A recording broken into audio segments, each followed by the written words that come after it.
Son of God, say in my mind, and you don't die, give as you receive, and your release is Satan.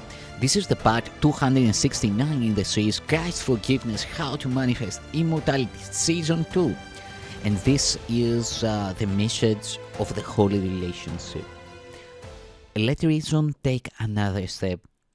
If you attack whom God would heal and hate the one he loves, then you and your Creator have a different will. Yet if you are his will, what you must then believe is that you are not yourself.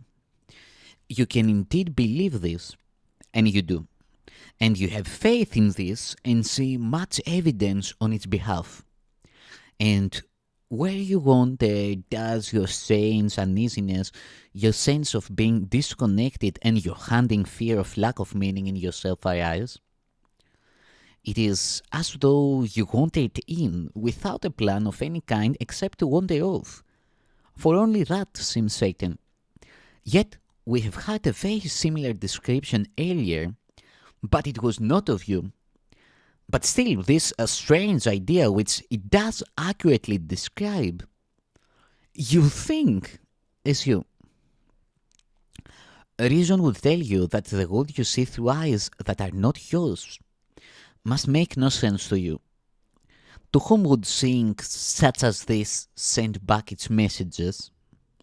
Surely not you, whose sight is wholly independent of eyes that look upon the world. Of the eyes that look upon the world. If this is not your vision, what can it show to you?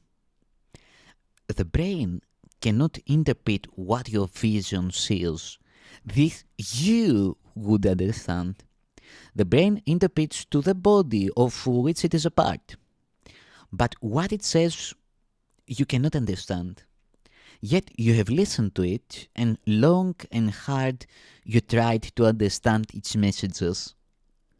You have not realized it is impossible to understand what fails entirely to reach you. You have received no messages at all that you understand, for you have listened to what can never communicate at all. Think then what happens. Denying what you are, and firm in faith that you are something else, this something else that you have made to be yourself becomes your sight. Yet it must be the something else that says, and as not you, explain its sight to you. Your vision would of course render this quite unnecessary, yet if your eyes are closed and you have called upon this thing to lead you, asking it to explain to you the world it sees, you have no reason not to listen, not to suspect that what it tells you is not true. Reason would tell you it cannot be true because you do not understand it. God has no secrets. He does not lead you through a world of misery waiting to tell you at the journey's end why he did this to you. What could be secret from God's will? Yet you believe that you have secrets. What could your secrets be except another will that is your own apart from his? Reason would tell you that this is no secret that need to be hidden as a sin. But a mistake indeed. Let not your fear of sin protect it from correction, for the attraction of guilt is only fear. Here is the one emotion you made, whatever it may seem to be. This is the emotion of secrecy, of private thoughts, and of the body. This is the one emotion that opposes love and always leads to sight of differences and loss of sameness. Here is the one emotion that keeps you blind, dependent on the self you think you made to lead you through the world it made for you. Your sight was given you along with everything that you can understand. You will perceive no difficulty in understanding what this vision tells you, for everyone sees only what he thinks he is. And what your sight would show you, you will understand, because it is the truth. Only your vision can convey to you what you can see. It reaches you directly, without a need to be interpreted to you. What needs interpretation must be alien, nor will it ever be understandable by an interpreter you cannot understand. Of all the messages you have received and failed to understand, this course alone is open to your understanding and can be understood. This is your language.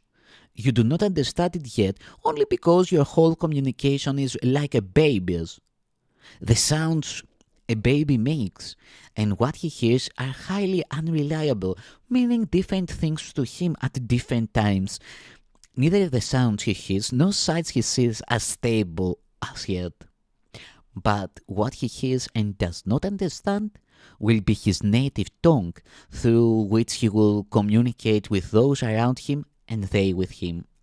And the strange, shifting ones he sees about him will become to him his comforters, and he will recognize his home and see them there with him.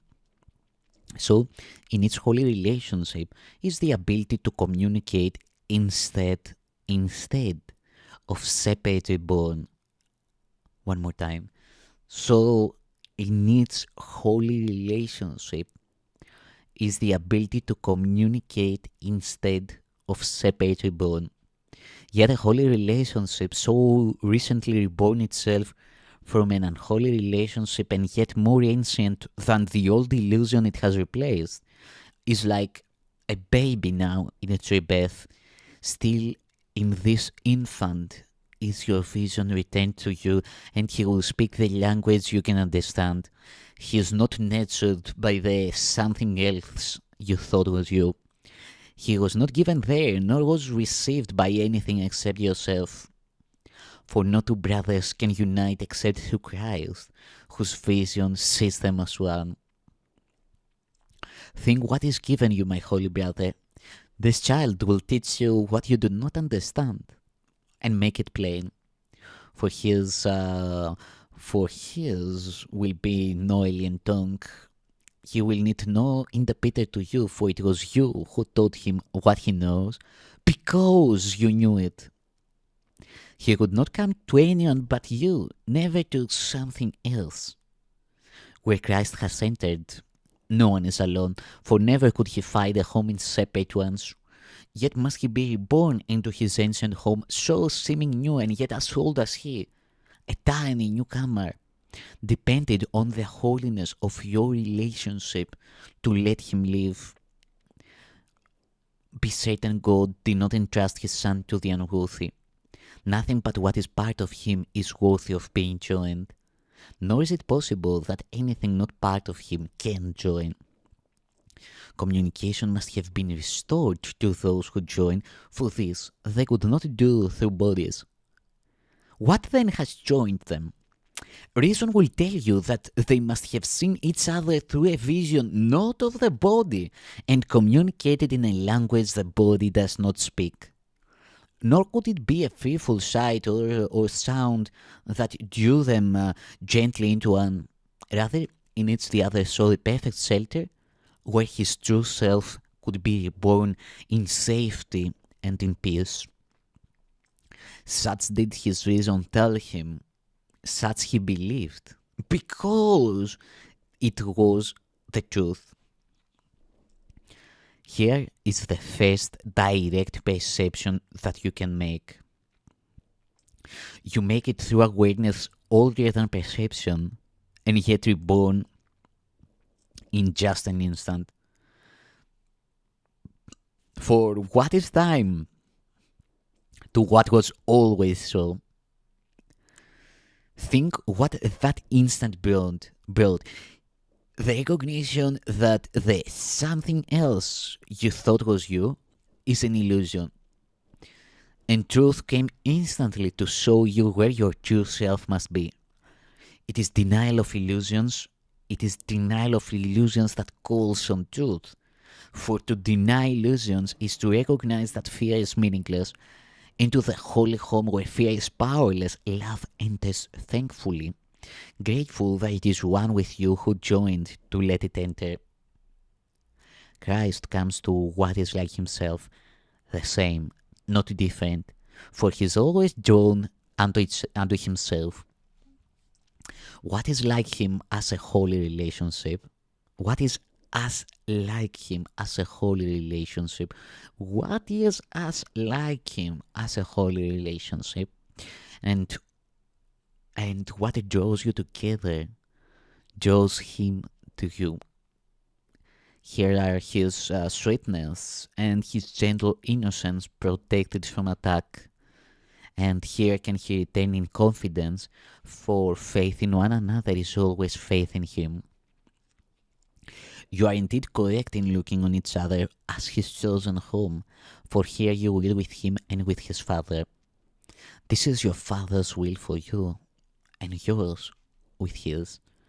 And who is drawn to Christ is drawn to God as surely as both are drawn to every holy relationship. The home prepared for them as earth is turned to heaven.